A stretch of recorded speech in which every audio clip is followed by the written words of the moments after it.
Honorable Prime Minister, sir, Navtesh Dagur hails from the heart of India's capital, Delhi, the imperial seat of several empires, with its charming blend of a grand medieval history and amazing architectural style. Navtesh is seated in the hall and wishes to discuss an identical issue through his question. Navtesh, please ask your question. Good morning, Honorable Prime Minister, sir. I am Navtesh Dagur of Kendriya Vidyalaya, Pitampura, Delhi region.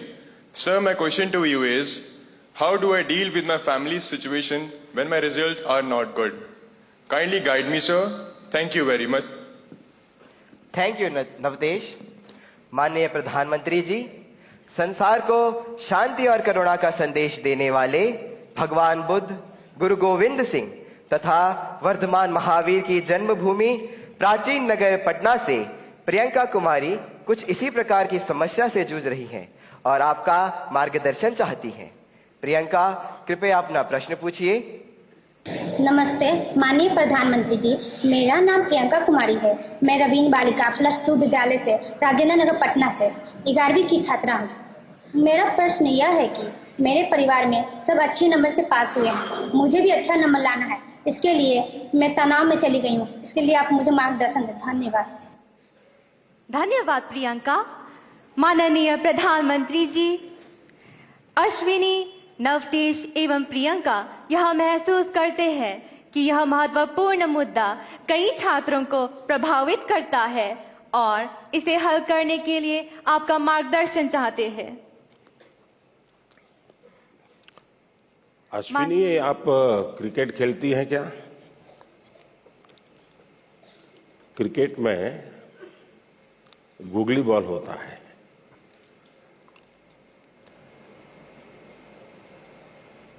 निशाना एक होता है, दिशा दूसरी होती है। मुझे लगता है कि आप पहले ही बॉल में मुझे आउट करना चाहती हो।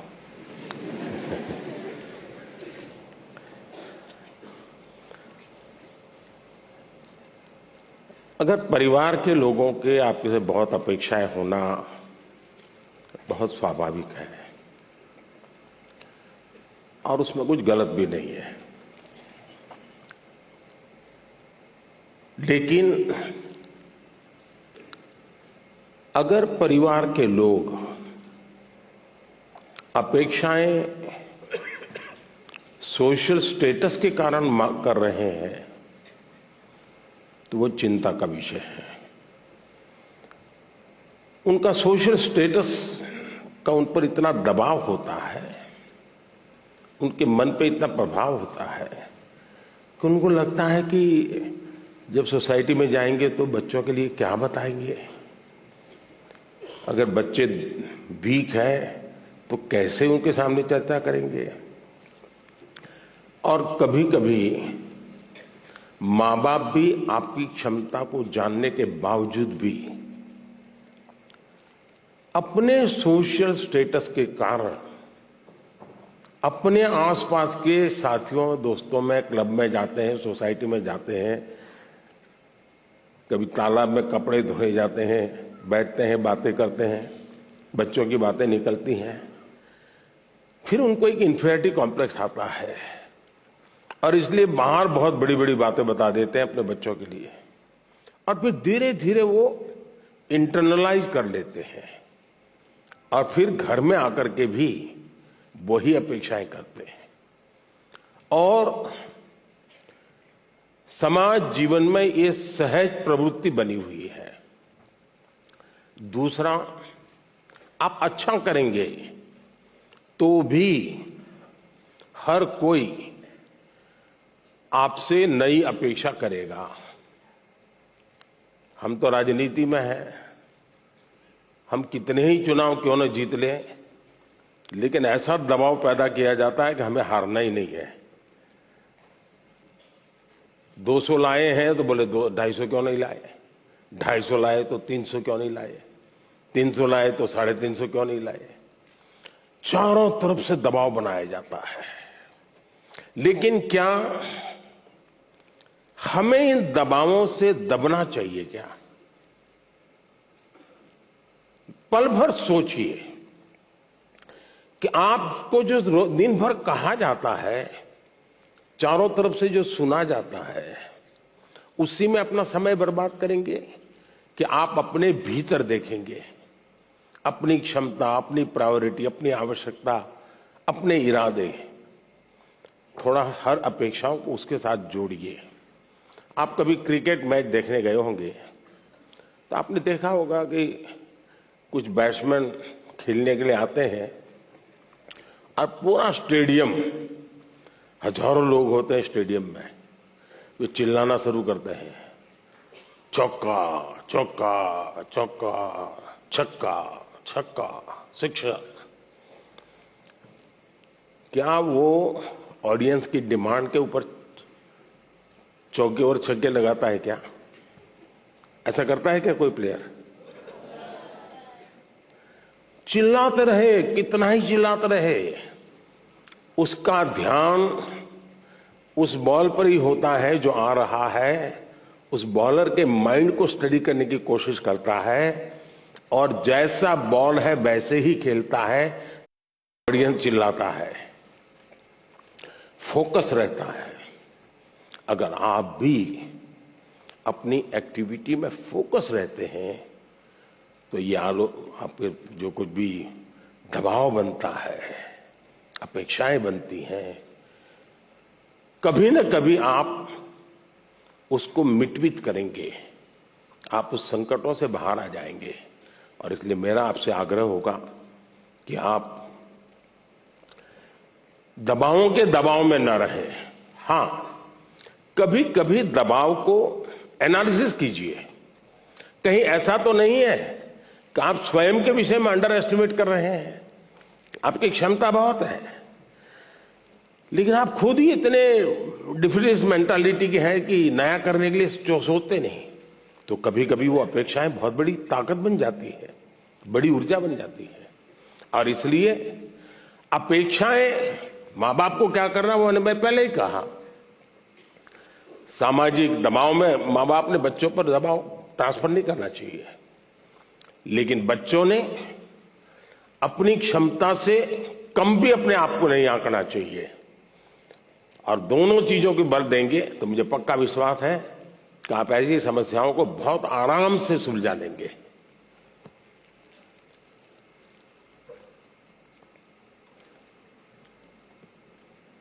कहां गए एंकर?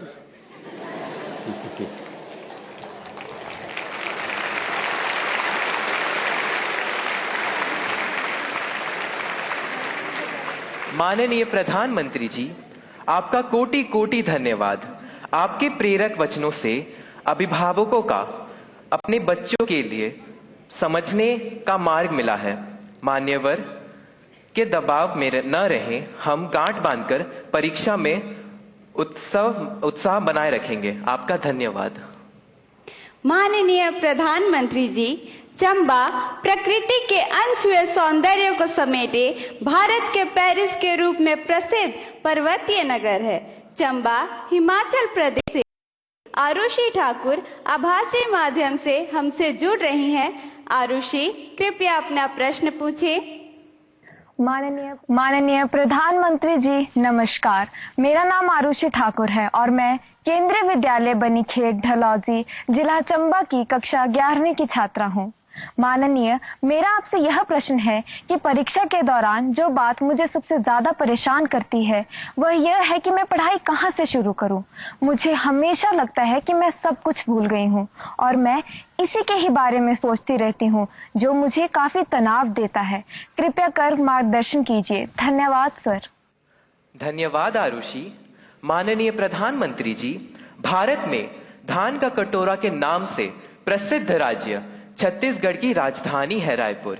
रायपुर की अदिति दीवान इसी समस्या पर अपनी मन की जिज्ञासा का समाधान चाहती है। अदिति, अपना प्रश्न पूछिए। माननीय प्रधानमंत्री जी नमस्कार। मेरा नाम अदिति दीवान है और मैं कृष्णा पब्लिक स्कूल रायपुर छत्तीसगढ़ में कक्षा 12वीं की छात्रा हूँ। मेरा आपसे यह प्रश्न है कि मैं इस बात को लेकर चिंतित रहती हूँ कि मुझे बहुत कुछ करना है, लेकिन अंतिम तक मैं कुछ भी नहीं कर पाती हूँ। क्योंकि मेरे पास बहुत सारे कार्य होते हैं। यदि मैं अपना कोई कार्य समय पर पूरा कर भी लूं तो और ज्यादा परेशान हो जाती हूँ, क्योंकि फिर अन्य कार्यों को करने में या तो बहुत ज्यादा देर लगा देती हूँ या तो उन्हें आगे तक के लिए टाल देती हूँ। मैं यह जानने के लिए उत्सुक हूँ कि मैं अपने सारे काम सही समय पर कैसे पूरे करूं। धन्यवाद। धन्यवाद अदिति। माननीय प्रधानमंत्री जी, आरुषि और अदिति अपनी परीक्षा की तैयारी एवं समय के सदुपयोग पर आपका मार्गदर्शन चाहते हैं। कृपया उनकी समस्या का समाधान करें। माननीय प्रधानमंत्री जी। देखिए, सिर्फ परीक्षा के लिए ही नहीं, वैसे भी जीवन में टाइम मैनेजमेंट के प्रति हमें जागरूक रहना चाहिए। परीक्षा और नो परीक्षा, आपने देखा होगा काम का ढेर क्यों हो जाता है। काम का ढेर इसलिए हो जाता है समय पर उसको किया नहीं इसलिए। और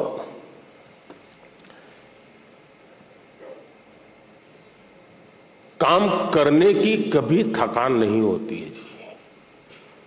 काम करने से संतोष होता है, काम न करने से थकान लगती है। सामने दिखता है अरे इतना सारा काम, इतना सारा काम, और उसी की थकान लगती है। करना शुरू करें। दूसरा, आप कभी कागज पे अपना पेन पेंसिल लेके डायरी पे लिखिए। एक हफ्ते भर आप नोट कीजिए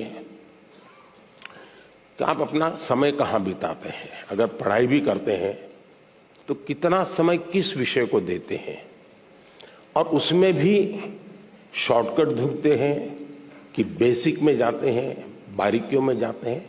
थोड़ा अपना एक एनालिसिस कीजिए।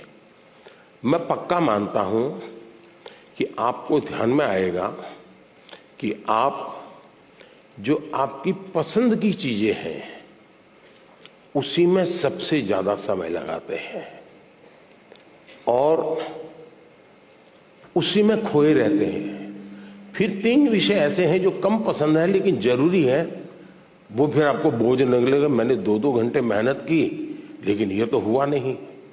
और इसलिए आप सिर्फ पढ़ना 2 घंटे ऐसा नहीं, लेकिन पढ़ने में भी जब फ्रेश माइंड है तब जो सबसे कम पसंद विषय है, आपको सबसे ज्यादा कठिन लगता है, तय कीजिए पहली 30 मिनट इसको, फिर एक पसंदगी वाला विषय है 20 मिनट उसको, फिर थोड़ा कम पसंद वाला 30 मिनट उसको। आप ऐसा स्लैब बनाइए तो आपको रिलैक्सेशन भी मिलेगा और आपको धीरे धीरे उन विषयों पर रुचि बढ़ेगी जो आप नॉर्मली टालते हैं और अच्छे विषय में खोए रहते हैं। और समय भी तो बहुत जाता है। आपने देखा होगा, आप में से जो लोग पतंग चगाते होंगे, मुझे तो बचपन में बहुत शौक था। पतंग की जो माजा होता है, धागा होता है, वो कभी एक दूसरे में उलझ जाकर के एकदम से बड़ा गुच्छा बन जाता है। अब बुद्धिमान इंसान क्या करेगा? यूं यूं खींचेगा क्या? ताकत लगाएगा क्या? ऐसा नहीं करेगा। वो धीरे से एक एक तार को पकड़ने की कोशिश करेगा कि खुलने का रास्ता कहां है, और फिर धीरे धीरे धीरे खोलेगा तो इतना बड़ा गुच्छा भी आराम से खुल जाएगा और सारा माजा, सारा धागा एक जैसी जरूरत है वैसा उसके हाथ लग जाएगा। हमें भी उस पर जोर जबरदस्ती नहीं करनी है, आराम से सॉल्यूशन निकालना है। और अगर आराम से सॉल्यूशन निकालेंगे तो मुझे पक्का विश्वास है कि आप उसको बड़े ढंग से करेंगे। दूसरा, आपने कभी घर में अपनी मां के काम को ऑब्जर्व किया है क्या? यूं तो आपको अच्छा लगता है कि जैसे स्कूल से आए तो मां ने सब रेडी करके रखा था, सुबह स्कूल जाना था तो मां ने सब तैयार करके रख दिया था। लगता तो बहुत अच्छा है, लेकिन क्या कभी ऑब्जर्व किया है कि मां का टाइम मैनेजमेंट कितना बढ़िया है? उसको पता है सुबह ये है तो मुझे 6 बजे ये करना पड़ेगा, 6:30 बजे ये करना पड़ेगा, उसको 9 बजे जाना है तो ये करना पड़ेगा। वो 10 बजे घर आएगा तो ये करना पड़ेगा। यानी इतना परफेक्ट टाइम मैनेजमेंट मां का होता है। और जबकि काम सबसे ज्यादा मां करती रहती है, लेकिन किसी काम में उसको बोझ अनुभव नहीं होता है। थक गई, बहुत काम है, बहुत ज्यादा, ऐसा नहीं करती। क्यों? उसे मालूम है कि मुझे इतने घंटे में ये तो करना है। और जब एक्स्ट्रा टाइम मिलता है तब भी वो चुप नहीं बैठती, कुछ न कुछ अपना क्रिएटिव एक्टिविटी करती रहती है। सुई धागा लेके बैठ जाएगी, कुछ तो करती रहेगी। रिलैक्स करने के लिए भी उसने व्यवस्था रखती है। अगर मां की गतिविधि को ढंग से ऑब्जर्व करोगे तो भी आपको एज ए स्टूडेंट अपना टाइम मैनेजमेंट का महत्व क्या होता है। और टाइम मैनेजमेंट ने 2 घंटे, 4 घंटे, 3 घंटे, ये नहीं, माइक्रो मैनेजमेंट चाहिए। किस विषय को कितना टाइम देना है, किस काम को कितना टाइम देना है। और इतना बंधन भी नहीं डालने हैं कि बस 6 दिन तक ये करूंगा ही नहीं क्योंकि मुझे पढ़ना है। फिर तो आप थक जाओगे। आप ढंग से उसको डिस्ट्रीब्यूट कीजिए समय को, जरूर आपको लाभ होगा। धन्यवाद।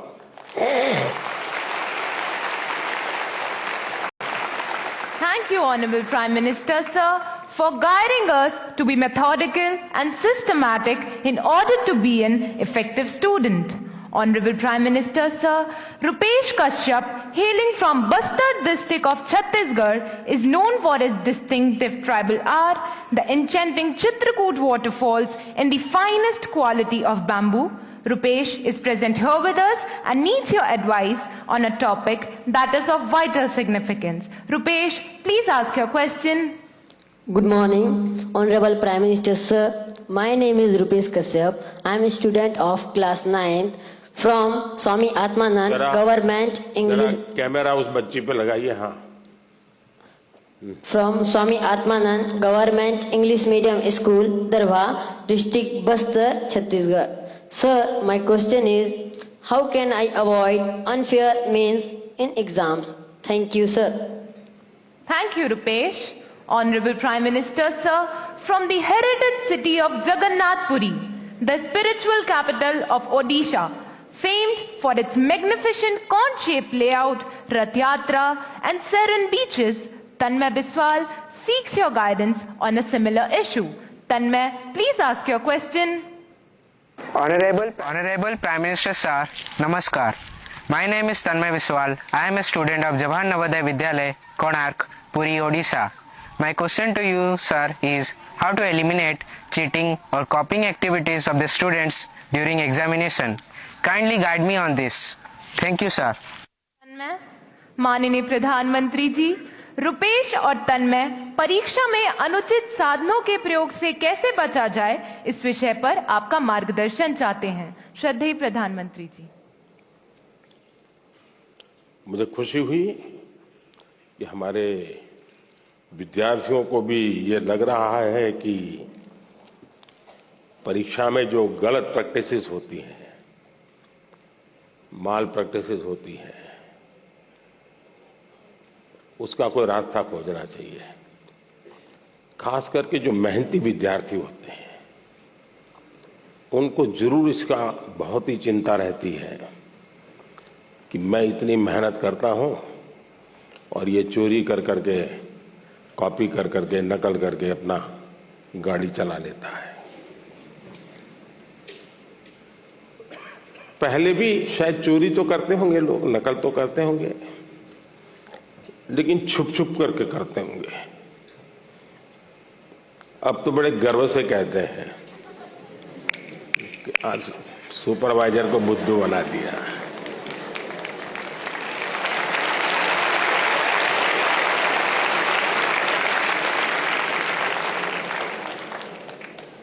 ये जो मूल्यों में बदलाव आया है वो बहुत खतरनाक है और इसलिए समाज एज सच ये हम सबको सोचना होगा। दूसरा अनुभव आया है कि कुछ स्कूल या कुछ ऐसे टीचर्स जो ट्यूशन क्लासेस चलाते हैं, उनको भी लगता है कि मेरा स्टूडेंट अच्छे तरह से निकल जाए, क्योंकि मैंने उसके माँ बाप से पैसे लिए हैं, कोचिंग करता था, तो वे भी उसको गाइड करते हैं, मदद करते हैं नकल करने के लिए। करते हैं ना? ऐसे टीचर होते हैं ना? नहीं होते? तो बोलिए ना। हाँ। और उसके कारण भी दूसरा मैंने देखा है कि कुछ स्टूडेंट पढ़ने में तो टाइम नहीं लगाते, लेकिन नकल करने के तरीके ढूंढने में बड़े क्रिएटिव होते हैं।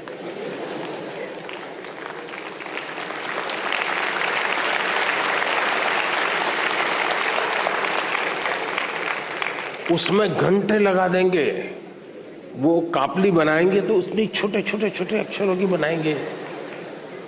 कभी कभी तो मुझे लगता है कि इसके बजाय वो नकल के तरीके, नकल की टेक्निक, उसमें जितना दिमाग खपाता है, और बड़े क्रिएटिव होते हैं ये चोरी करने वाले, इसके बजाय अगर उतना ही समय उसी क्रिएटिविटी को, टैलेंट को सीखने में लगा देता तो शायद वो अच्छा कर पाता। किसी ने उसको गाइड करना चाहिए था, किसी ने उसको समझाना चाहिए था। दूसरा ये बात समझ के चले, अब जिंदगी बहुत बदल चुकी है, जगत बहुत बदल चुका है, और इसलिए ये बहुत आवश्यक है कि एक एग्जाम से निकले मतलब जिंदगी निकल गई, ये संभव नहीं है जी।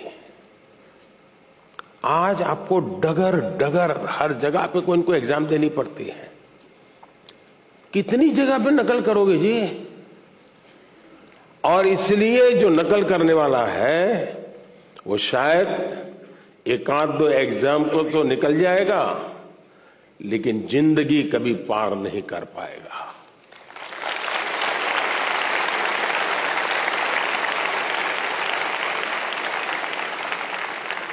नकल से जिंदगी नहीं बन सकती है। हो सकता है एग्जाम में मार्क्स इधर उधर करके ले आए, लेकिन कहीं न कहीं तो क्वेश्चनेबल होगा ही, और इसलिए ये वातावरण हमको बनाना होगा कि एक आध एग्जाम में तुमने नकल की, हो गया, तुम निकल गए, लेकिन आगे चल करके शायद तुम जिंदगी में फंसे रहोगे। दूसरा, जो विद्यार्थी कड़ी मेहनत करते हैं उनसे भी मैं कहूंगा कि आपकी मेहनत आपकी जिंदगी में रंग लाएगी। हो सकता है कोई ऐसा ही फालतू 2-4 मार्क्स आपसे ऊपर ले जाएगा, लेकिन वो कभी भी आपकी जिंदगी की रुकावट नहीं बन पाएगा। आपके भीतर की जो ताकत है, आपके भीतर की जो ताकत है, वही ताकत आपको आगे ले जाएगी। कृपा करके उसको तो फायदा हो गया, चलो मैं भी उस रास्ते पर चल पड़ूं, ऐसा कभी मत करना, कभी मत करना दोस्तों। एग्जामें तो आती हैं जाती हैं, हमें जिंदगी जीनी है, जी भर के जीनी है, जीतते जीतते जिंदगी जीनी है। और इसलिए हमें शॉर्टकट की तरफ नहीं जाना चाहिए। और आप जानते हैं, रेलवे स्टेशन पर आपने देखा होगा, हर रेलवे स्टेशन पे पटरी जहां होती है ना, वहां ब्रिज होता है। तुम लोग ब्रिज पे जाना पसंद नहीं करते, पटरी कूद करके जाते हैं। कोई कारण नहीं, ऐसे ही बस मजा आता है। तो वहां लिखा है shortcut will cut you short. इसलिए कोई अगर शॉर्टकट से कुछ कर लेता होगा, आप उसके टेंशन को पालिए मत, आप अपने आप को उससे मुक्त रखिए, आप अपने पर फोकस कीजिए, आपको अच्छा परिणाम मिलेगा। धन्यवाद। धन्यवाद माननीय प्रधानमंत्री जी। आपके वचन सीधे हमारे हृदय में उतर गए हैं। आपका धन्यवाद। Honorable Prime Minister Sir, from Palakkad, the land of paddy fields, where the gentle breeze carries the aroma of harvested crops and the sound of traditional Kerala music, Sujal K seeks your guidance. Sujal, please ask your question.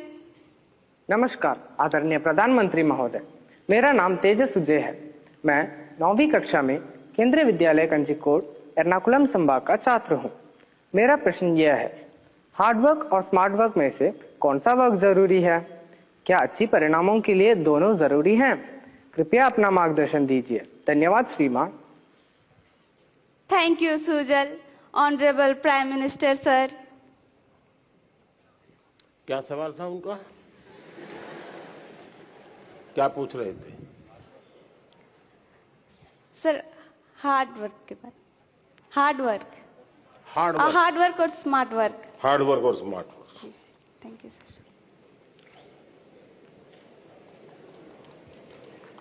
यार, अच्छा, आपने बचपन में एक कथा पढ़ी होगी, सबने जरूर पढ़ी होगी, और इससे आप अंदाज लगा सकते हैं कि स्मार्ट वर्क क्या होता है, हार्ड वर्क क्या होता है। हम बचपन में थे तो एक कथा सुना पढ़ाते थे कि एक घड़े में पानी था, पानी जरा गहरा था और एक कौवा पानी पीना चाहता था, लेकिन अंदर वो पहुंच नहीं पाता था। तो उस कौवे ने छोटे छोटे कंकर उठा करके उस घड़े में डाले और धीरे धीरे पानी ऊपर आया और फिर उसने आराम से पानी पिया। सुना है ये कथा? अब इसको आप क्या कहेंगे, हार्ड वर्क कहेंगे कि स्मार्ट वर्क कहेंगे?